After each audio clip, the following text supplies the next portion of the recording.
ஓம் சைராம், ஜெய் சைராம். என் அன்பின் பிரியமே, இன்று உன்னுடைய பிரார்த்தனைகளை உன் தந்தையான நான் என் மனதார ஏற்றுக்கொண்டேன். உன் பிரார்த்தனைக்கான பலனை நீ விரைவில் அடைவாய். உன் உருகிய மனதோடு என்னை ஒருமுறை அப்பா என்று அழைத்துவிடு. நீ யாராவது ஒருவருக்கு ஒரு பொருளை பயன்படுத்துவதற்கு கொடுத்தால் அந்த பொருளை அந்த நபர் பயன்படுத்திவிட்டு கொடுக்கும் பொழுது அந்த பொருள் நீ கொடுத்தது போலவே நன்றாக இருந்தால் நீ அப்பொழுது என்ன நினைப்பாய்? அந்த நபர் மீது உனக்கு ஒரு நம்பிக்கை வரும். அந்த நம்பிக்கை எப்படியென்றால் அந்த நபருக்கு நீ திரும்பவும் அவர் கேட்கும் பொருளை கொடுக்க முன் வருவாய். அப்படித்தானே? அதே அந்த நபர் உன் பொருளை பழுதாக்கியோ அல்லது சேதப்படுத்தியோ உன்னிடம் திரும்ப கொடுத்தால் உனக்கு அவர் மீது எண்ணம் என்ன தோன்றும்?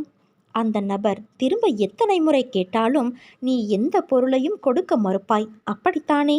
ஒவ்வொரு மனிதனுக்கும் இடையிலேயே இப்படிப்பட்ட நம்பிக்கை சார்ந்த செயலாற்றம் இருக்கும் பொழுது இறைவனிடம் பிரபஞ்சத்திடம் கேட்கும் எந்த ஒரு பிரார்த்தனைக்கு எவ்வளவு நம்பிக்கை சார்ந்த செயல்முறை தேவை? பிரபஞ்சம் உன்னிடம் கொடுத்த காற்று, நீர், உணவு, உணர்ச்சி, நிலம் ஆகியவற்றை அது கொடுத்தது போலவே அவற்றை அதன் தன்மை மாறாமல் நீ இதுவரை கொடுத்து இருக்கிறாயா? அல்லது கொடுக்க முயற்சியாவது எடுத்து இருக்கிறாயா?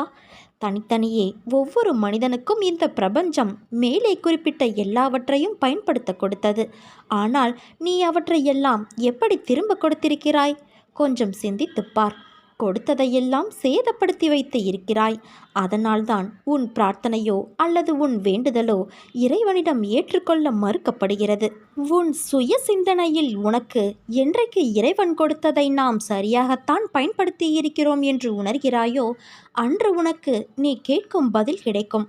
இதுவும் நம்பிக்கை சார்ந்ததுதான். அந்த நம்பிக்கையே இறை நம்பிக்கை. உன் சுற்றுச்சூழல் நன்றாக இருந்தால் நீயும் நோய் நொடியில்லாமல் நன்றாக இருப்பாய். நீ உண்ணும் உணவையும் அருந்தும் நீரையும் சுவாசிக்கும் காற்றையும் சுத்தமாக இருக்க கவனி. சேதப்படுத்திவிட்டு திரும்பவும் உனக்கு புது வாழ்க்கை கேட்டால் படைப்பின் சக்தி எப்படி கொடுக்கும்? பிரபஞ்ச கூற்று அனைத்துமே இறைவனின் படைப்பு. அன்பு குழந்தையே, உனக்கும் எனக்கும் இடையே உள்ள பந்தத்தை வார்த்தைகளால் வர்ணிக்க முடியாது.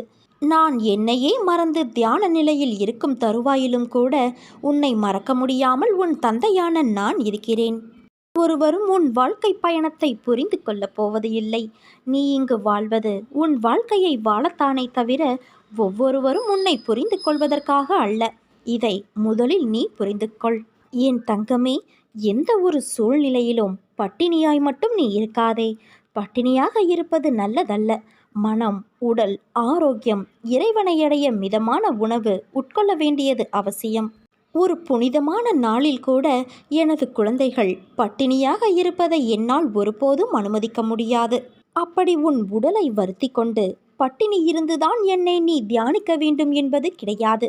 என் குழந்தையான உனக்கு செய்யாமல் வேறு யாருக்கு நான் செய்ய போகிறேன்?